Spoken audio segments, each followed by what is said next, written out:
చదువుతో పాటు skills, placements తో పాటు సక్సెస్ సందీప్ యూనివర్సిటీ మాత్రమే అందిస్తుంది.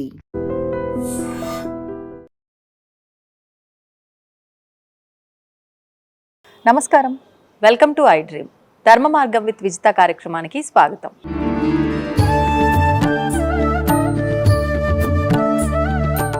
నమస్కారం అండి. జయము జయము జయము సోదరికి, ప్రజలకు, మా మీడియా బంధువులకు, వాట్సాప్ గ్రూప్కు అందరికీ అనేక విధాల శుభములు చేకూరుగాక. ఇప్పుడు మనకి శ్రీరామనవమి రాబోతోంది. శ్రీరాముడు అనగానే అసలు ఒక్కటి అని చెప్పలేం. ధర్మానికి మనం రామాయణం కనుక తీసుకుంటే ప్రతి ఒక్క బంధానికి, తల్లికి, తండ్రికి, సోదరులకి, భార్యకి అందరికీ సమన్యాయం చేశారు. మరి ఇంతమందికి సమన్యాయం చేసి సమాజంకి అంటే రాజ్యాన్ని పరిపాలించడంలో ఏమైనా లోటు చేశారా అంటే అది కూడా లేదు. అటు రాజ్యాన్ని కూడా చాలా చక్కగా ప్రజలందరినీ దృష్టిలో పెట్టుకొని చేయాల్సినవన్నీ చేశారు. ధర్మానికి నిలువెత్తు రూపం అంటారు. మరి అటువంటి స్వామి యొక్క వేడుక చేసుకోబోయే రోజు దగ్గరలో ఉంది. ఒకసారి దాని గురించి మాట్లాడుకునే ప్రయత్నం చేద్దాం. వాల్మీకి భగవానుడికి ముందు దాసోహములు సమర్పించుకుంటూ అందులో ప్రధాన ఆచార్య స్థానంలో ఉండే హనుమకు నమస్కారాలు చేస్తూ, హనుమ లేకుంటే రామాయణం లేదు.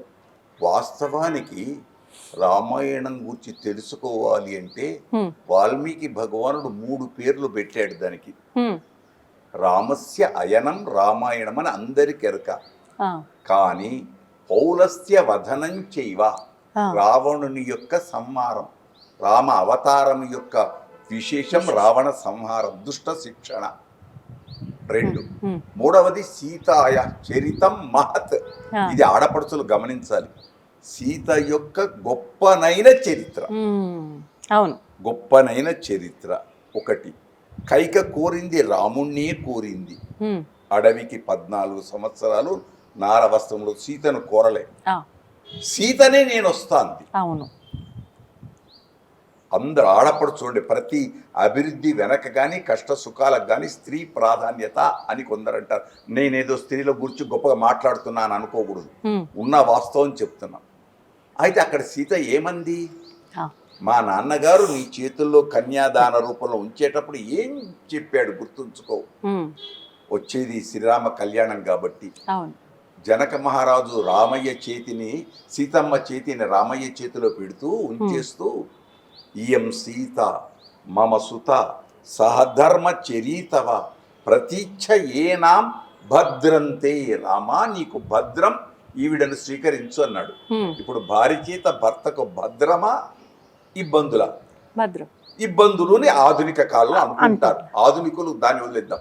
అదే రాముడు అన్నాడు, సీతే భద్రం, జాగ్రత్త, అడవి సింహాలు పులులు ఉంటాయి, నువ్వు సుఖంగా పెరిగావు, అతి సుఖంగా పెరిగావు, అక్కడ రాళ్ళు రప్పలు పల్లేరుకాయలు ఎన్నో ఉంటాయి, నువ్వు తట్టుకోలేవు.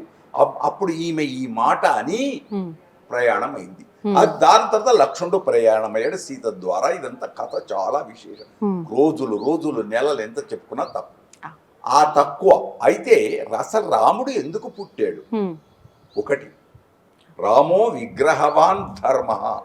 ధర్మం అంటేనే రాముడి యొక్క స్వరూపం, ఆకారం. మీరు అన్నారే ముందు ప్రశ్నలోనే మీరు చెప్పారు, 6 అడుగుల బుల్లుడు రామయ్య అంటారు సినిమాలలో కానీ ఇక్కడ.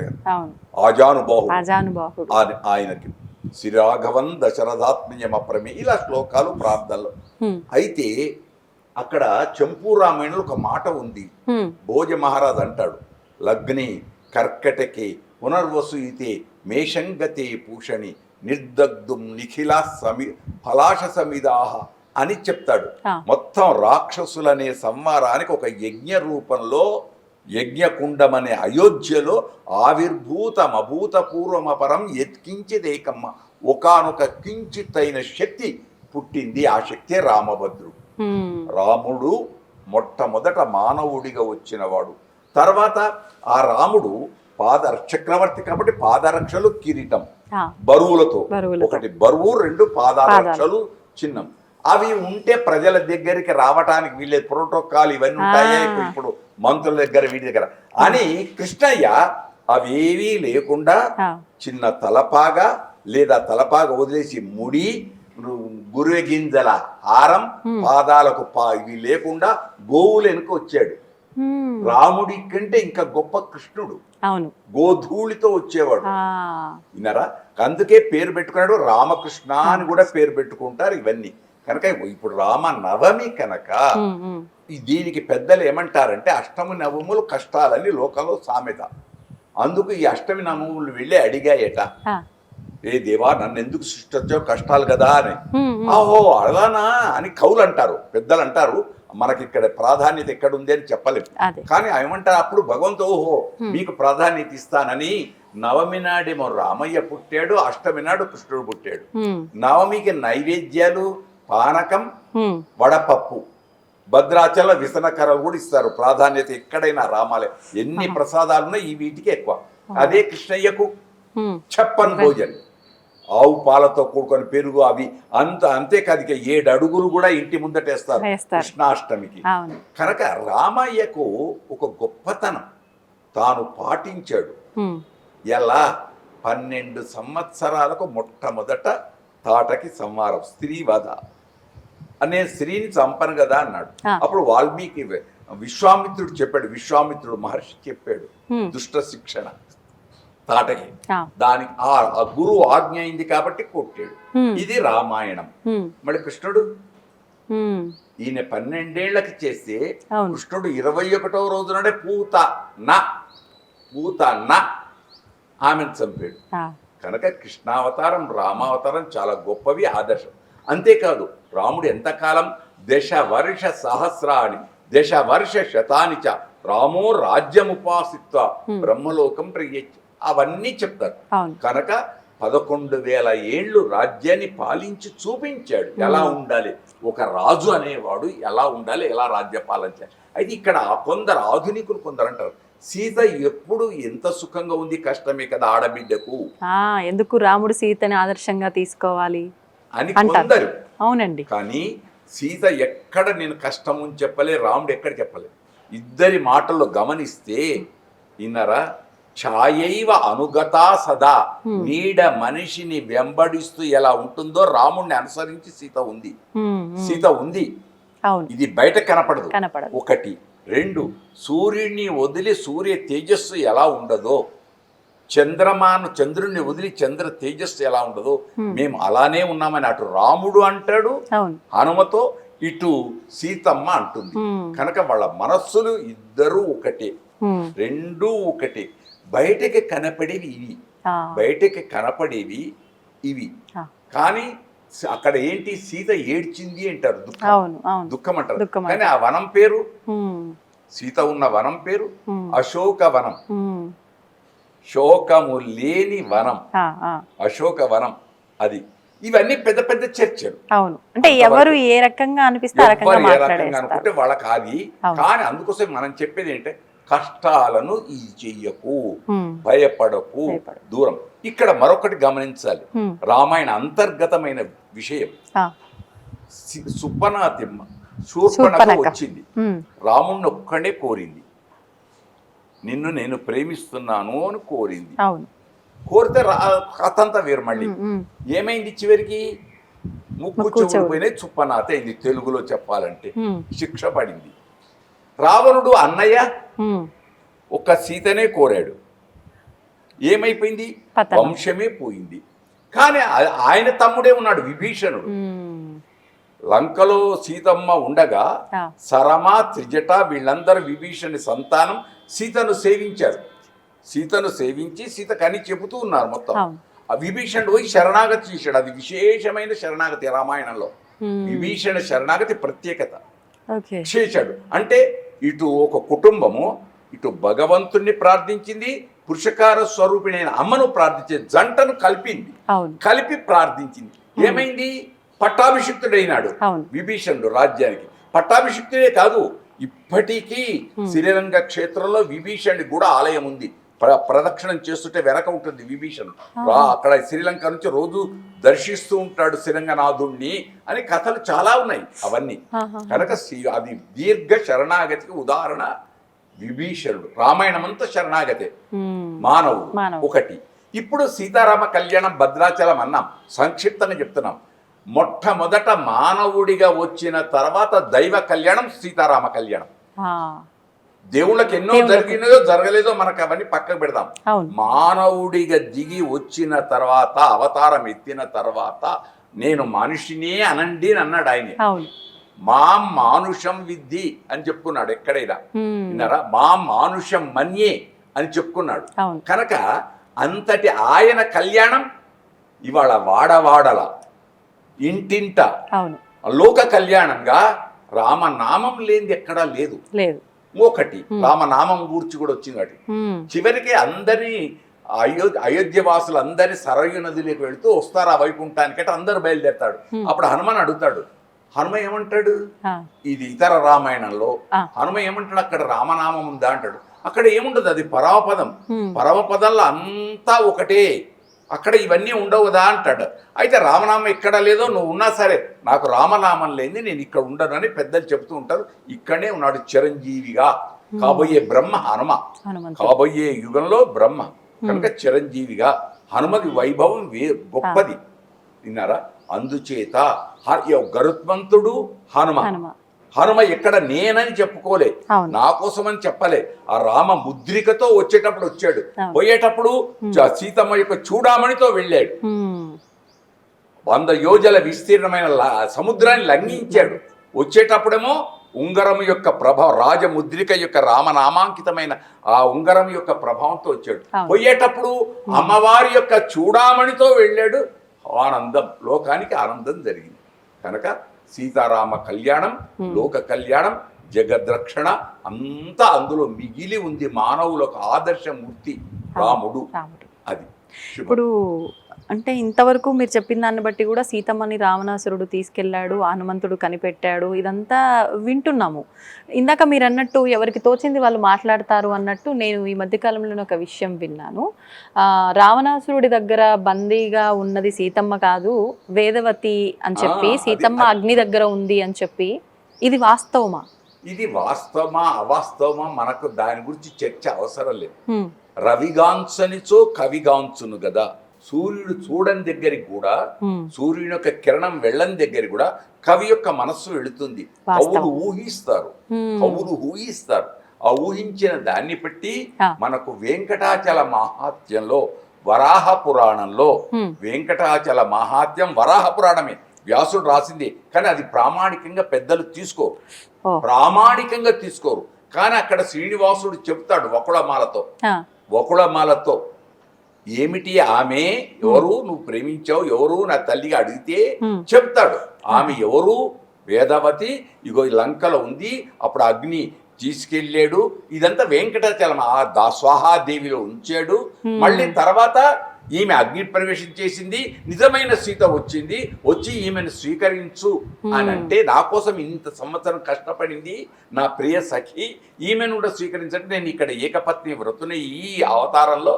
కనుక ఈమెను రాబోయే 28 కలియుగాల అప్పుడు ఈమెను నేను స్వీకరిస్తాను పద్మావతిగా అని చెప్తాడు. 18 పద్యాల శ్లోకాలలో ఆ వరాహ పురాణం ఉత్తరాఖండంలో 5వ అధ్యాయంలో ఉంది. కానీ ప్రామాణికంగా స్వీకరించారు. కానీ వేదవతి అనేది లోకంలో ఎన్నెన్నో కథలున్నాయి. వాల్మీకాలు రామాయణాలు ఎన్నున్నాయి అంటే చెప్పలేం. ఆదిశేషుడు మోయలేనన్ని రామాయణాలు ఉన్నాయి. బౌద్ధంలో ఉన్నాయి, జైనంలో ఉన్నాయి, అన్నిట్లో ఉన్నాయి రామాయణాలు. కానీ కథను మారుతూ ఉంటుంది. మంచిని గ్రహిద్దాం, అంతే. మనం విమర్శించం దాన్ని. అవునా కాదా అని పండితుల దగ్గరికి వెళ్ళి ఇలా ఫలాని పంతులు చెప్పాడా అది అని అనకూడదు. మంచిని గమనిద్దాం. అదంతా వాళ్ళిద్దరు విడిపోరు ఎప్పుడు. విన్నారా? ఆదర్శ దంపతులు. అందుకే జగత పితరవు, జగత్తుకే తల్లిదండ్రులు. ఈమె పురుషకార స్వరూపిణి.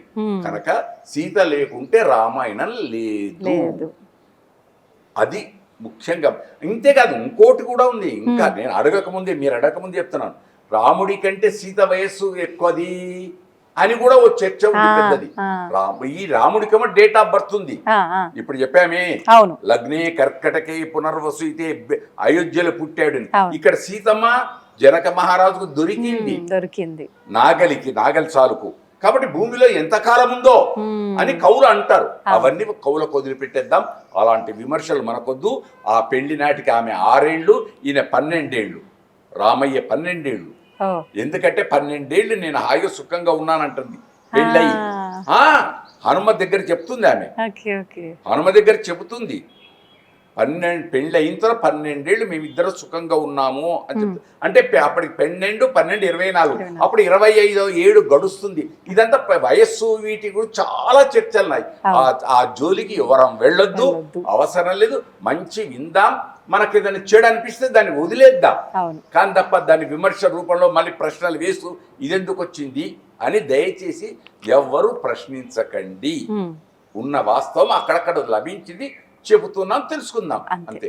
ఇప్పుడు రామసేతు నిర్మాణం అది రాముడికి తప్ప ఇంకెవరికి సాధ్యం కాకపోయి ఉండునేమో, అంటే మానవ రూపంలో వచ్చినప్పటికీ సాక్షాత్తు భగవానుడే కాదనము, అది ఆయనకే సాధ్యపడింది అంటూ ఉంటారు. ఒకసారి దాని గురించి కూడా. చాలా గొప్పది ఈ ప్రశ్న. అయితే దీన్ని ప్రధానమంత్రి కూడా ఒప్పుకున్నారు. ఇప్పుడు అందరూ సైంటిస్టులు కూడా ఒప్పుకుంటున్నారు.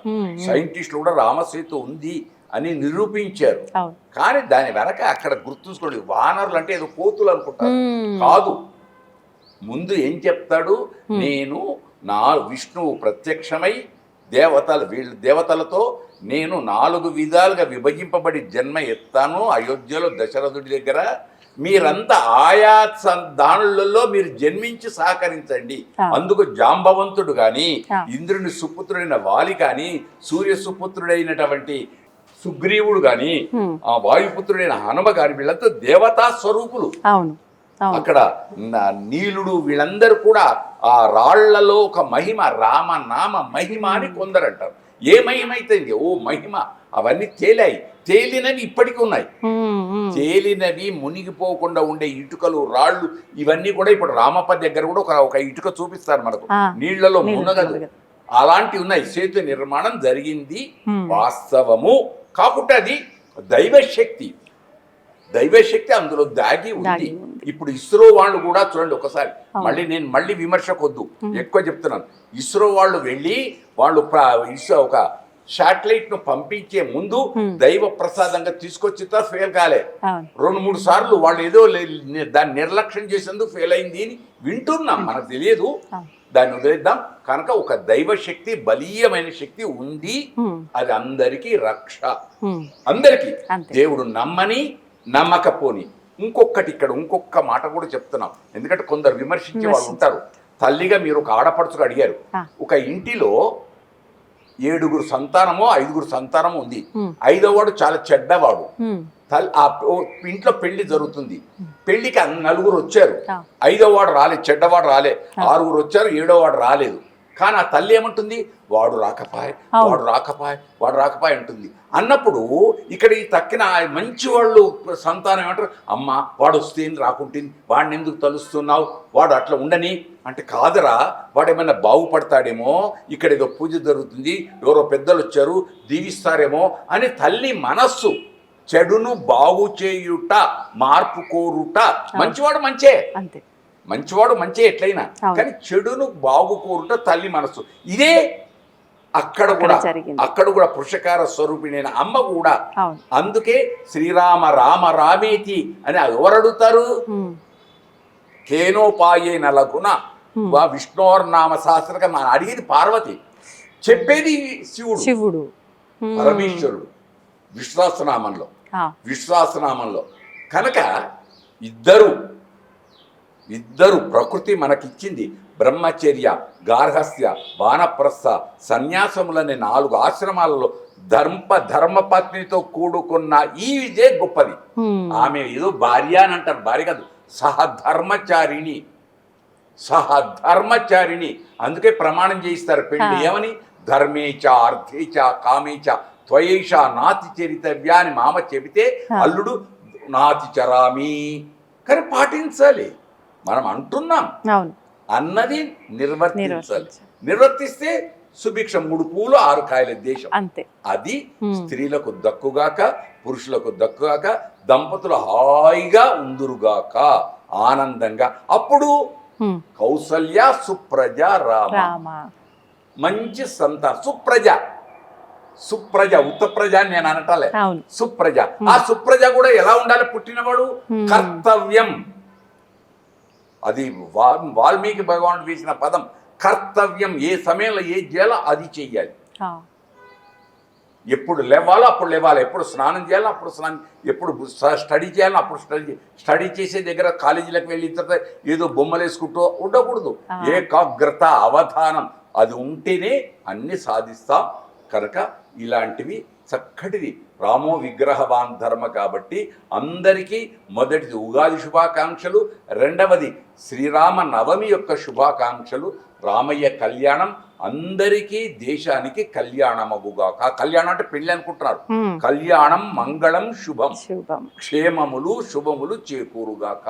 అది ఇప్పుడు రామనామం గురించి ఎంతో గొప్పది మీరు చెప్పారు, వాస్తవము. అష్టాక్షరి పంచాక్షరి మంత్రాల యొక్క సారం అంటే రెండిటిదే రామనామము అంటారు.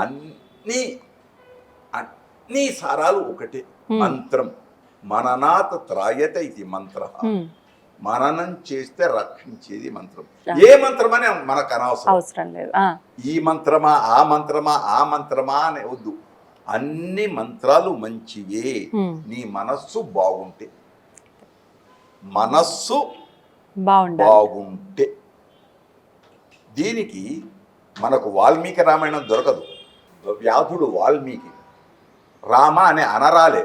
సప్త ఋషులు వెళ్ళి చెప్తారు, అది వేరే రామాయణం. మనకు వాల్మీకి రామాయణం వెళ్ళి చెప్తారు.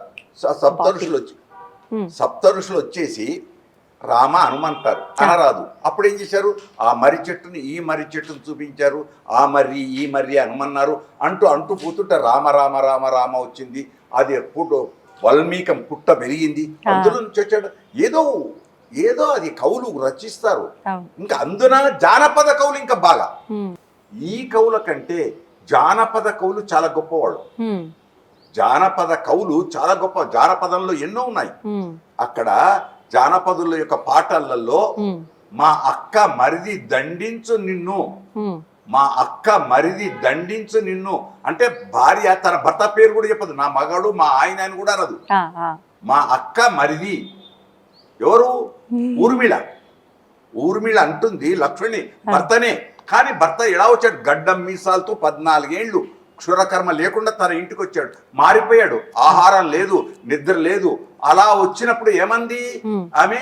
ఎవరో పరపురుషుడు వస్తున్నావు, అంతఃపురంలోకి రాకూడదు, మా అక్క మరిది దండించుంటే మా ఆయన అని. చూడండి, దాంట్లో ఎంత సంస్కారం, ఎంత సంస్కృతి. తెలుగు వాళ్ళ యొక్క మరి ఆడపడుచుల యొక్క సంస్కృతి. పేరు కూడా అనని వాళ్ళు ఉన్నారు. ఇప్పుడు పేరు పెట్టే పిలుస్తారు. ఏమో పంతులకి ఏం పనిలేదా అంటారు. కనుక జాగ్రత్త. మీరు ఇప్పుడు ఈ మాట మాట్లాడారు కాబట్టి నేను ఈ మధ్యలో ఇంకొక మాట విన్నా. లక్ష్మణుడు తిరిగి ఆవిడ అంటే భార్య దగ్గరికి వచ్చినప్పుడు ఆవిడ అంటే అన్న కోసము వదిన కోసము వెళ్ళావు, నన్ను ఇక్కడ వదిలేసి అన్నట్టుగా అక్కడ వాళ్ళిద్దరి మధ్య ఏదో సంభాషణ జరిగింది అన్నట్టుగా, అవి కూడా పుకార్లేనా? పుకారాలే. విన్నారా? ఒకటి అలా ఉంటే అత్తగారు ఉన్నారే సుమిత్ర, సుమిత్ర కొత్తగా పెళ్ళైన వాడు కదా, మళ్ళీ కొడుకుతోటి ఏమనాలి? కొడుకుతోటి మీ ఆమె మొన్న పెళ్ళైన వాళ్ళదయా సుఖంగా అనుభవించు ఉండు అని అనాలి. అనలే, ఏమన్నది? రామం దశరథం విద్ధి మాం విద్ధి జనకాత్మయాం అయోధ్యాం అటవీం విద్ధి గచ్చ తాత యథా సుఖం. తాత ఓ బిడ్డ, సంస్కృత తాత అంటే కొడుకు, ఓ బిడ్డ గచ్చ వెళ్ళు అన్నయ్యతోటి. ఎట్లా? కానీ అక్కడ చెప్పింది తల్లి. చూడండి తల్లి ఉపదేశం. రామం దశరథం విద్ధి, మీ నాన్నతో ఎలా చూసుకుంటావు అలా చూడు. మాం విద్ధి జనకాత్మజాం, ఇది గొప్పది. నన్ను చూచినట్టు జనకాత్మ సీతను చూడు అన్నది. మళ్ళీ సీత ఏమంది అక్కడ? నువ్వు నన్ను అనుభవించటానికి వచ్చావు నా మిమిక్రీ చేశాడు కదా మారీచుడు. కంఠం మార్చి హే సీతే హే లక్ష్మణ అన్నాడు. అప్పుడే ఉంది మిమిక్రీ. అన్నప్పుడు ఈ సీత ఏమంది? అక్కడ తప్పు చేసింది అని పెద్దలు అంటారు. భాగవత దూషణ, పెద్దలను దూషించడం, పెద్దలను దూషించడం. రామ అనుజుడు, రాముడి యొక్క అనుజుడు లక్ష్మణుడు. అది మళ్ళీ తెలుగు రామాయణ భాస్కర్ రామాయణంలో వెంటనే మళ్ళీ సీత రావణుడు అపహరిస్తుంటాడు. అన్నా లక్ష్మణ పుణ్యనిధిన్ అజ్ఞాననైనాడితిన్ నన్ను ఆ పాపము వచ్చి ముట్టుకొని అని. ఎంత చక్కగా తెలుగులో రామాయణంలో ఆ పాపం నిన్ను పెద్దవాళ్ళను దూషించినటువంటి పాపం నాకు అంటుకుంది అని సీత చెప్పుకుంది. తెలుగు రామాయణం, సంస్కృత రామాయణంలో కూడా ఉంది, ఆ సంస్కారం అంతా ఉంది. కనుక ఇక్కడ ఎవ్వరూ ఎక్కడ బాధపడలేదు, సహజం. అయితే కొందరు జానపదులలో ఉంది ఊర్మిళ నిద్ర అని. ఆ, ఆ ఆవలింతలు వచ్చినప్పుడు లక్ష్మణుడి దగ్గరికి వస్తే నిద్రాదేవి వచ్చి అందరు పడుకుంటాం, నువ్వు ఎందుకు పడుకోవాలంటే నా కొత్త పెళ్ళి నిద్ర, మా భార్య దగ్గరికి ఓ అని ఈ నా 12 గంటలు ఆమె 12 గంటలు మొత్తం నిద్రకు కల్పించుకున్నాయి తప్ప మనకెక్కడ తెలియదు. అది వాళ్ళ పెద్దల కుదిరిపెట్టే అలాంటి విమర్శలన్నీ. కానీ అందరూ ఆదర్శ దంపతులు.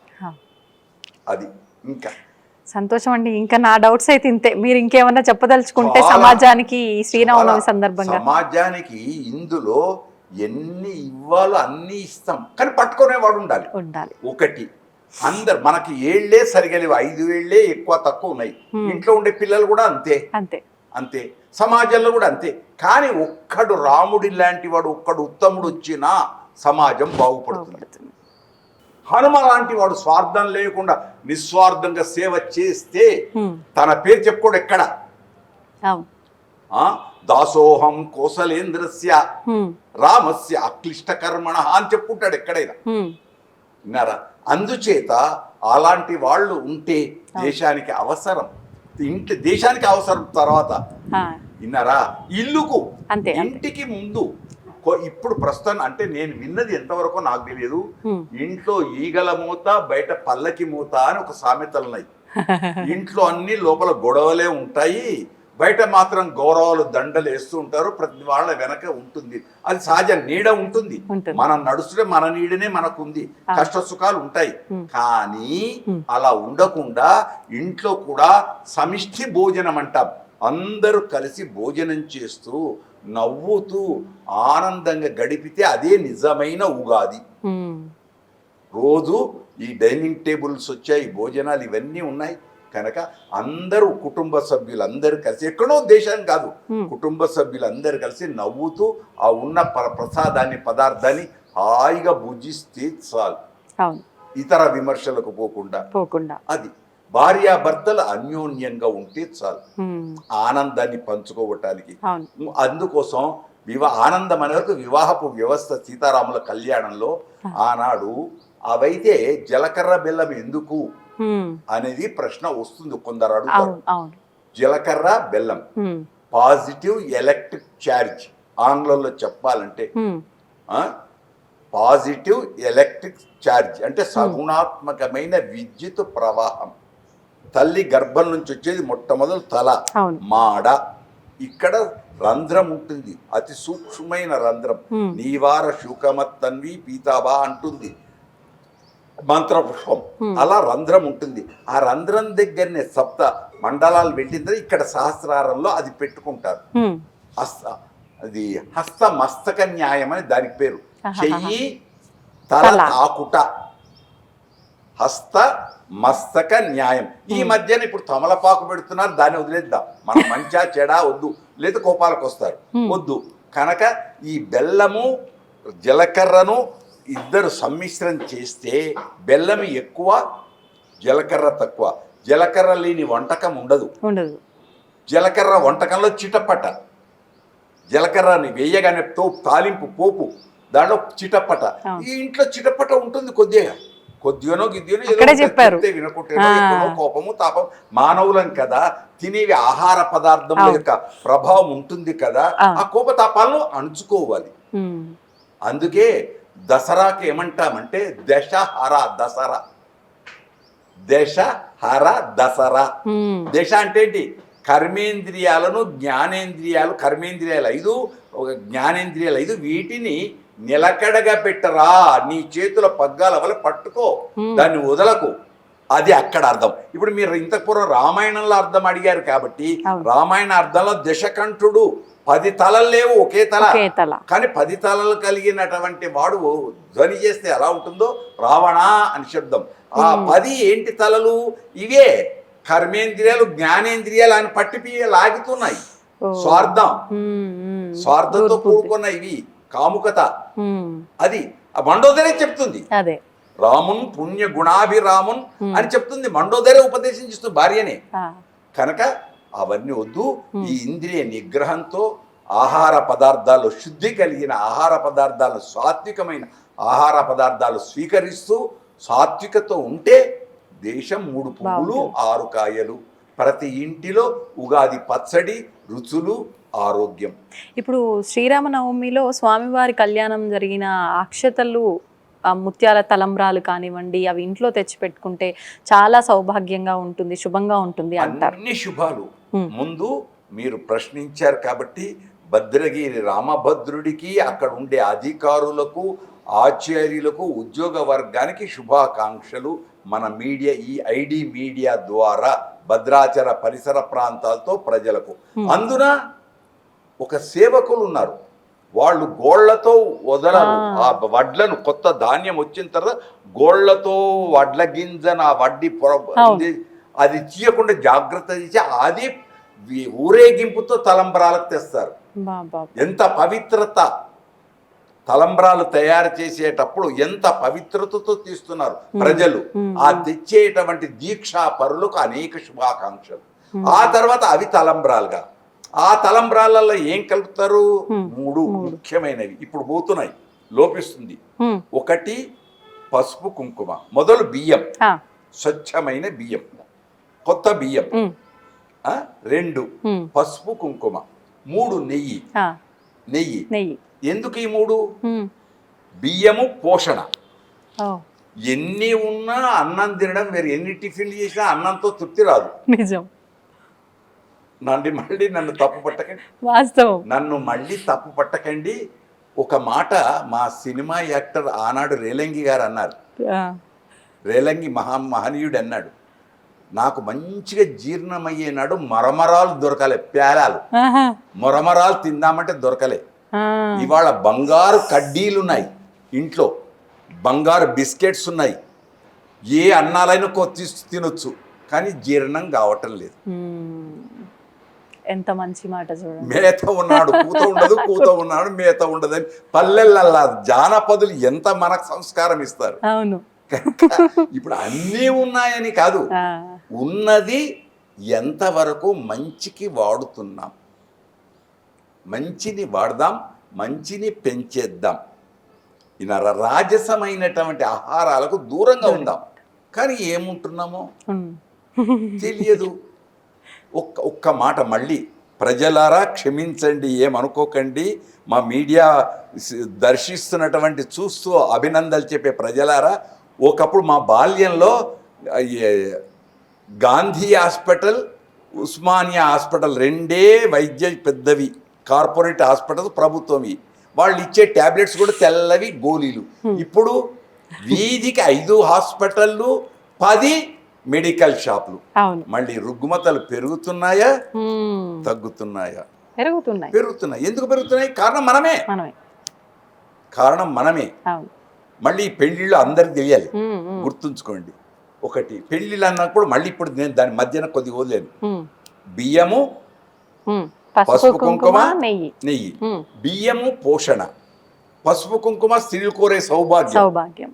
స్త్రీలు కోరే, అందరు కోరే సౌభాగ్యం పసుపు కుంకుమ. నెయ్యి జ్ఞానం. నెయ్యి గట్టిపరుస్తుంది, నీళ్లతో తలపకూడదు. నీళ్లు పోసి కొందరు అక్షతలు తయారు చేశారు పసుపుతో. నీరు తాకిందంటే బియ్యం విరిగిపోతుంది, కుటుంబం విచ్ఛిన్నం. అంటే పూజకు చేసే పెళ్లికి కూడా ఎక్కడైనా నీటితో కాకుండా నెయ్యితో శుభానికి. జ్ఞానం అవిచ్ఛిన్న జ్ఞానం. నూనెను దారగా పోస్తే తెగదు, ఆ కొన ఇలా ఉంటుంది, మొత్తం అవిచ్ఛిన్నంగా తెగిపోకుండా ఉంటుంది. దాంపత్య జీవనం కూడా అంతే. మళ్ళీ ఇప్పుడు ఇక్కడ 2వ ప్రశ్న అడుగుతుంది, నెయ్యి ముద్ద అన్నారు కదా, మళ్ళీ ఇప్పుడు జ్ఞానం వల్ల నూనె వల్ల అనొద్దు. వేడి చేసి ఉంచుతాం కదా నెయ్యి కూడా, నెయ్యిని తెల్లది అట్లా కాదు, అది అక్కడ. అందుచేత నెయ్యి, ఆ 3 కలపాలి. ఆవు నెయ్యి అండి, ఆవు నెయ్యా ఏ నెయ్యా అని ఇప్పుడు స్వచ్ఛత ఉందా లేదా ఆ ప్రశ్నలకు వద్దు, ఆ ప్రశ్న నెయ్యి ఆవు నెయ్యి అని అందరు ఒప్పుకుంటాం. మళ్ళీ దొరుకుతుందా దొరకలేదా అని తిరుపతి లాంటి వాళ్ళకే ఇవన్నీ ప్రశ్నలు వచ్చి ఇవన్నీ జరుగుతున్నప్పుడు మనం వాటి వద్దు, నెయ్యి అంతే. స్వచ్ఛత, ఆవు అంతవరకే, అంతే. లేబుల్ అంతే, అంతవరకే. అవునా కదా మీ ఇష్టం, వదిలేద్దాం. మనం పెద్దలు చెప్పింది వినడం మన ధర్మం కనుక ఈ 3. ఈ మధ్యలో ఏమొచ్చాయి? రంగురంగులు వచ్చాయి. అవును, చెమ్కీలు, ఏమోమో నా నోటి చెడ్డది. అవన్నీ ఏ వేటితో చేస్తున్నారు? ప్లాస్టిక్, ఇనుము, ప్లాస్టిక్లు, ఇంకా పని ఊదేది, అవన్నీ అవి పిల్లలు ఏరుకుంటారు, అనారోగ్యాలు. ఇవి ఎందుకు అవసరమా? అవసరం, అవసరం. ఎందుకు? వేడుక, వేడుక వేడుకనే ఉండాలి. వేడుక వేడుకనే ఉండాలి తప్ప ఇక శాస్త్రం మాత్రం పెద్దల నుండి వచ్చింది. అవి అక్షతారోపణ, దాని పేరు తలంబరాలను బయటకంటాం, కానీ అక్షతలను ఆరోపించుకొనుట ఒకటి. రెండు, ఇక్కడ ఇంకొకటి, అప్పటిదాకా అమ్మాయి తల ఉంచుకొని ఉంటుంది, అక్కడ వీరవనిత, ఇద్దరు భార్యాభర్తలు పోటీ, సమ ఉజ్జి. అందుకే 7 అడుగుల బంధంలో 7వ అడుగు సఖా సప్తపదీ భవ, ఇద్దరం స్నేహితులము అని మంత్రమే, మంత్రమే. కనుక వివాహపు వ్యవస్థ చాలా గొప్పది, ఆ తలంబరాల వ్యవస్థ చాలా గొప్పది. ఉంచుకునేటప్పుడు మంత్రాలు కూడా 4 మంత్రాలు. ఆ తలంబరాలు ఉత్త కాదు. పశవోమి కామః సమృద్ధితాం, యశోమి కామః సమృద్ధితాం, యజ్ఞోమి కామః, ఇట్లా 4 మంత్రాలతో మా వంశం వర్ధిల్లుగాక, పశు సంపద వర్ధిల్లుగాక, ఆరోగ్య సంపద వర్ధిల్లుగాక, మా వంశం యొక్క కీర్తి దశ దిశల వ్యాపించుగాక అని మంత్రమే. ఏదో ఉత్తగా బియ్యం పోసుకోవడం కాదు, తలంబ్రాలకు అది ప్రాధాన్యం. ఇప్పుడు స్వామివారి కళ్యాణం సమయంలో చదివే మంత్రాలు మానవుల కళ్యాణంకి మంత్రాలు సేమ్ ఉంటాయండి? దేవుడికి కళ్యాణం జరిగిందని ఎక్కడైనా ఉందా? లేదు. ప్రాధాన్యత నాకైతే ఇక్కడ కవులు రాస్తున్నారు గ్రంథాలలో కళ్యాణాలు ఇలా జరిగాయి, ఇలా జరిగాయి, ఇలా జరిగాయి, గ్రంథ ప్రాధాన్యత ఉంది. కానీ కళ్యాణం అనేది ఎప్పుడు మొదలైంది? ఎన్ని యుగాల క్రితం మొదలైంది? క్వశ్చన్ మార్క్ అంటారా? క్వశ్చన్ మార్కే. నరసింహ కళ్యాణం ఉందా? మత్స్య కళ్యాణం ఉందా? కూర్మ కళ్యాణం ఉందా? వామనుడు బ్రహ్మచారి కదా, వామన అవతారం బ్రహ్మచారి కదా, పరశురామ అవతారం కోపమే కదా. అయింది అవతారం ఎవరు? రాముడిది. మొదటిది రామయ్య కళ్యాణమే. భూమి మీద మనతో నడిచాడు, మనతో కలిశాడు, మనతో రాముడి దగ్గర గమనించాల్సింది, తానే నవ్వుతూ, స్మిత పూర్వభాషని ఆయన పేరు, తానే ప్రజల దగ్గరికి వచ్చి నవ్వుతూ మాట్లాడించేవాడు, ప్రజలను పలకరించేవాడు. ఉదాహరణకు గుహుడు విన్నారా? సఖా అంటాడు, స్నేహితుడు అంటారు. కనుక అహంకారం ఉండకూడదు. ఆ గొప్పతనాలు ఎన్ని యుగాలు చెప్పుకున్నా సరిపోదు. కనుక అది ఆచరిద్దాం, ఆనందిద్దాం. ఒకటి. రెండు, ఈ మధ్య కాలంలో తప్పు పట్టకండి ప్రజలారా, మీరు నన్ను తప్పు పట్టకండి, మా సోదరిని తప్పు చేయకండి, రేపు మళ్ళీ ఇంకో ప్రశ్న వేయకండి. అమ్మాయిని వెనక్కి లాగడం, అబ్బాయిని వెనక్కి లాగడం, ఇది వాళ్ళ ప్రేమకు మనం అడ్డొస్తున్నాం. వాళ్ళకు వదిలేదాలి. తలంబరాలప్పుడు కానీ, ఈ ఈలలు వేయడం కానీ, ఇవన్నీ కొన్ని వస్తున్నాయి. అవి రానివ్వకుండా ప్రయత్నం చేద్దాం. మీరు వచ్చేందుకు తప్పు అని అనటం లేదు, ఒక పంతులుగా నేను తప్పు అంటున్నాం. దోషం అనేది ఉన్నదని చెబుతున్నాను తప్ప మీ వేడుకలకు మేము అంతరాయం కాదు. మంచి చెప్పడం ధర్మం మీడియా ద్వారా. అది మీరు మంచి స్వీకరిస్తే మంచి స్వీకరించండి, లేదా ఊరుకోండి, కానీ తప్పు పట్టకండి. అది నిజంగానే చాలా మంచి విషయాలు మీరు చెప్పింది. ప్రతి ఒక్కరు ఇప్పుడు చేస్తున్న పని అదే, చెప్పడంలో తప్పేమీ లేదు. ఏమో అంటే ఎవరి దృష్టి వాళ్ళది, ఎవరి దృష్టికోణం వాళ్ళది. అంతేలేండి. మంచి ఉంటుంది, బొమ్మ బొరుస, నాణానికే బొమ్మ బొరుస రెండు వైపులు ఉన్నాయి. మనకు ప్రపంచంలోనే అమావాస్య ఉంది, పౌర్ణమి ఉంది.